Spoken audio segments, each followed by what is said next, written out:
Assalamualaikum warahmatullahi wabarakatuh. 3 syarat yang wajib dipenuhi agar taubat sah dan diterima Allah Subhanahu wa Ta'ala. Taubat bukan sebatas memohon ampunan Allah Subhanahu wa Ta'ala. Taubat dilengkapi dengan 3 syarat untuk menjadikannya sah dan sempurna. Jika selama ini hanya sekedar memohon ampun, maka kamu juga perlu tahu 2 syarat lainnya agar taubatmu diterima Allah. Imam Nawawi dalam kitab Riyadhus Shalihin menjelaskan ada 3 syarat taubat pada Allah Subhanahu wa Ta'ala. Ia menyampaikan bertaubat hukumnya wajib dari segala dosa yang pernah dilakukan. Dalam kitabnya, Imam Nawawi menjelaskan bahwa jika kemaksiatan terjadi antara seorang hamba dan Allah, maka ada hubungannya dengan hak orang lain. Oleh sebab itu, taubat adalah suatu keniscayaan yang harus dilakukan setiap manusia. Hai orang-orang yang beriman, bertaubatlah kepada Allah dengan taubatan nasuha, taubat yang sebenar-benarnya atau semurni-murninya. Quran Surat At-Tahrim 8. Untuk bertaubat maka seorang muslim harus memenuhi 3 syarat. Di antaranya adalah berhenti melakukan kemaksiatan, perasaan menyesal dan juga tidak mau mengulangi lagi kemaksiatan. Berikut penjelasan 3 syarat yang diperlukan untuk bertaubat. Pertama, berhenti melakukan kemaksiatan. Saat muncul keinginan untuk bertaubat, maka sejak saat itulah kamu perlu menghentikan perbuatan maksiat yang kamu lakukan.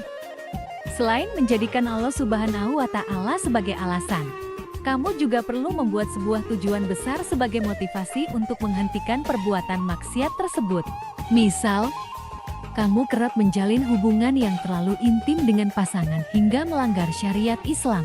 Maka buat komitmen untuk segera menghentikan perbuatan zina atau perilaku-perilaku yang dekat dengan zina.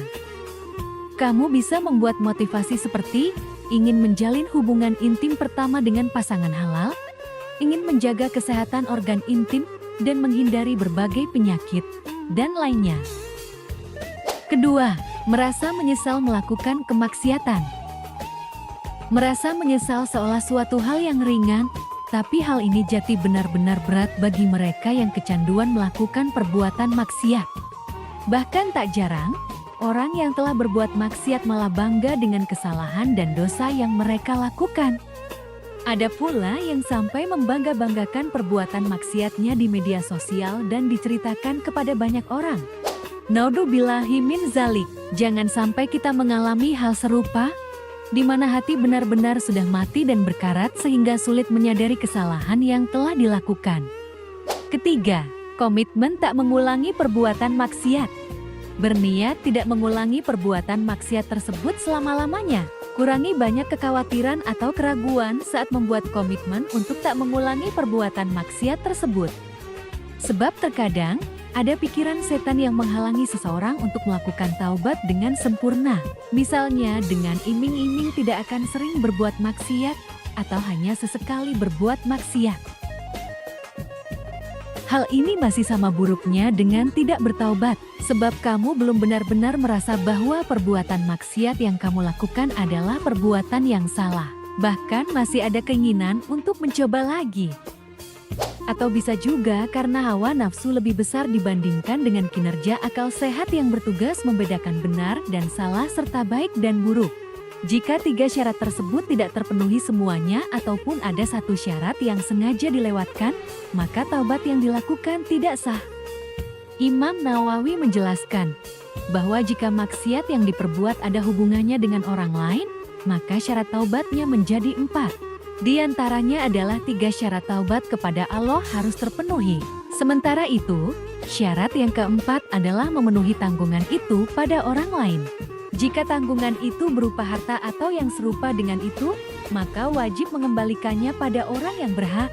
Jika berupa tuduhan zina atau yang serupa dengan itu, maka harus mencabut tuduhan tersebut dari orang yang dituduh atau meminta maaf kepada orang yang dituduh tersebut.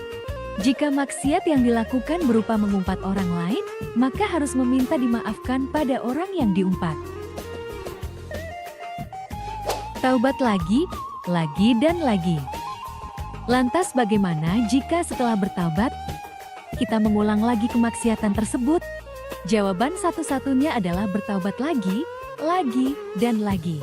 Jangan sampai ajal menjemput kita saat kita tengah berbuat maksiat dan enggan melakukan taubat. Bahkan Nabi Muhammad SAW tidak merasa lelah atau bosan melakukan taubat 100 kali dalam sehari. Nabi Muhammad SAW yang sudah dijamin masuk surga serta menjadi manusia yang berakhlak mulia saja masih bertaubat, apalagi kita manusia biasa yang tentu banyak melakukan kesalahan. Wahai sekalian manusia, bertaubatlah kepada Allah Subhanahu wa Ta'ala, karena sesungguhnya aku bertaubat kepada Allah Subhanahu wa Ta'ala dalam satu hari sebanyak 100 kali. Hadis riwayat Muslim. Tak perlu ragu, apakah Allah Subhanahu wa Ta'ala akan menerima taubat yang kita lakukan? Sebab Allah Subhanahu wa Ta'ala telah berjanji untuk mengampuninya. Sebagaimana hadis Rasulullah SAW berikut ini. Jika kalian melakukan dosa hingga dosa kalian sampai ke matahari, kemudian kalian bertaubat, niscaya Allah Subhanahu wa Ta'ala akan mengampuni kalian. Hadis riwayat Ibnu Majah. Itulah 3 syarat yang wajib dipenuhi agar taubat sah dan diterima Allah Subhanahu wa Ta'ala. Semoga bermanfaat. Jangan lupa subscribe, like, share ke teman-teman Anda, komen, dan klik loncengnya. Terima kasih. Wabillahi taufik wal hidayah. Wassalamualaikum warahmatullahi wabarakatuh.